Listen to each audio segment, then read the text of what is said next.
Salam jumpa saudara-saudari terkasih dimanapun berada. Semoga kita semua dalam keadaan baik dan sehat. Dan semoga Tuhan yang Maha Baik selalu dan senantiasa menyertai kita.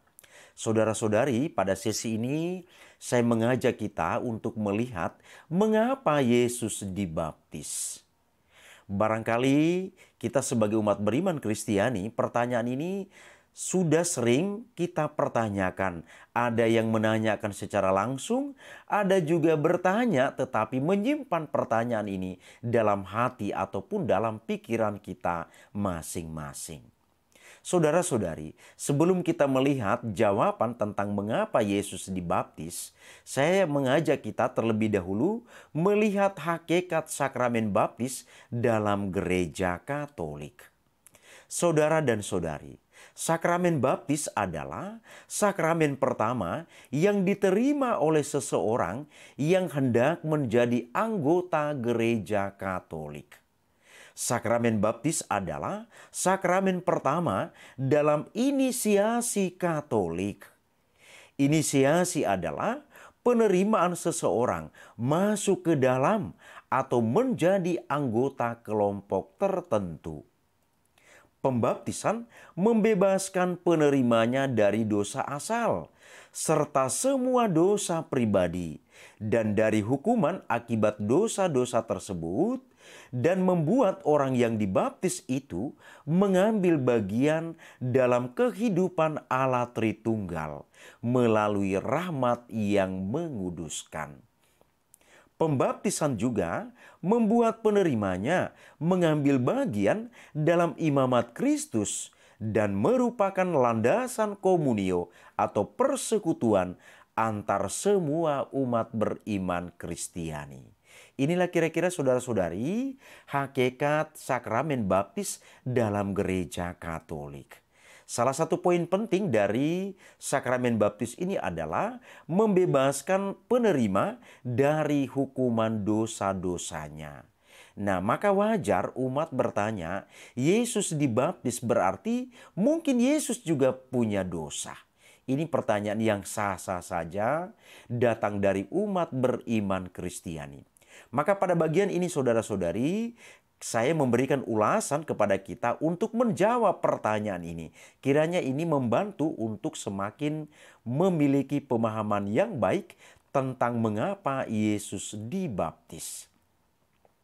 Saudara dan saudari, dalam Injil, seruan pembaptisan dilakukan oleh Yohanes Pembaptis yang merealisasikan nubuat Yesaya bahwa akan ada suara yang berseru-seru di padang gurun, persiapkanlah jalan untuk Tuhan. Injil Matius bab 3 ayat 3. Ketika Yohanes sedang membaptis, Yesus pun hadir di situ dan meminta pembaptisan. Bandingkan Injil Matius bab 3 ayat 13 sampai dengan ayat 17. Dan peristiwa ini saudara-saudari terjadi di Sungai Yordan. Saudara-saudari, tentu saja Yohanes Pembaptis keberatan jikalau Tuhan Yesus dibaptis. Karena Tuhan tidak perlu melakukan itu sehingga ia mencegahnya. Jawaban sekaligus pertanyaan Yohanes Pembaptis adalah pertanyaan yang kita miliki. Mengapa Yesus, Sang Mesias, harus dibaptis? Jawaban yang sederhana, mengapa Yesus dibaptis adalah kata-kata Dia sendiri, yaitu, biarlah hal itu terjadi, karena demikianlah sepatutnya kita menggenapkan seluruh kehendak Allah. Pertanyaan kita, apakah kehendak Allah itu? Disinilah kita bisa memahami makna pembaptisan Yesus. Prinsip pembaptisan yang dilakukan oleh Tuhan Yesus adalah bentuk pernyataan diri kepada publik. Apa yang akan diperbuat Allah bagi manusia. Inilah mengapa setelah pembaptisan Allah berseru, "Inilah anak yang kukasihi, kepadanyalah aku berkenan. Injil Matius bab 3 ayat 17. Saudara dan saudari terkasih, berdasarkan prinsip dasar ini, pembaptisan hendak menunjukkan kepada manusia tentang karya keselamatan, yaitu peristiwa sengsara, wafat, dan kebangkitan Kristus untuk penebusan dosa umat manusia.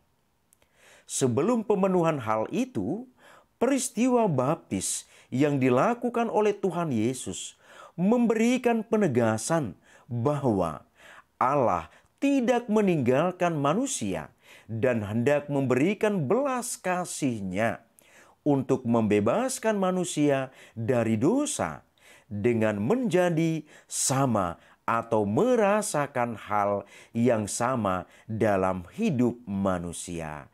Inilah istilah yang sering kita kenal dengan solidaritas Allah terhadap manusia.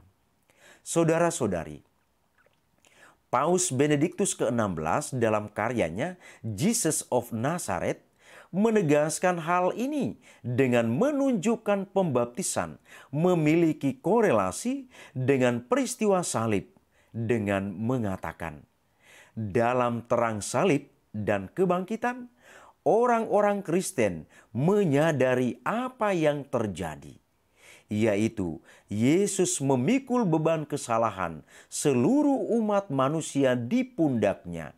Dia membawanya ke dasar sungai Yordan. Pemahaman bahwa Yesus dibaptis oleh Santo Yohanes Pembaptis ini juga menegaskan bahwa Allah yang telah menjadi manusia itu mengosongkan dirinya untuk keselamatan umat manusia.